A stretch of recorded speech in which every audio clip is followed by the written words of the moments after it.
dilarang ku agama Islam makanan haram kan temenang agama Islam. Tah dicontohan kumaha temenang dahar babi kan babi haram. Terus babi ada luka bicara apa kelaskeun itu lagi ngomong lain dicontohan kumaha aja anu makanan haram temenang di dahar ku agama Islam kan babi cengek asin sayuran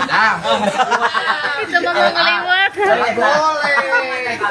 eta mah rek kaliwat boleh karena tercia itu goblok kampung lalap boleh orang mah resepnya kampung lalap pindah lain aing mah lain ngomongkeun masalah kadahareun sapopoe dahareun anu haram ke orang Islam naon wae luka bukan ieu pernah teu temenang lieur temenang lieu pindah tongkol pindah goreng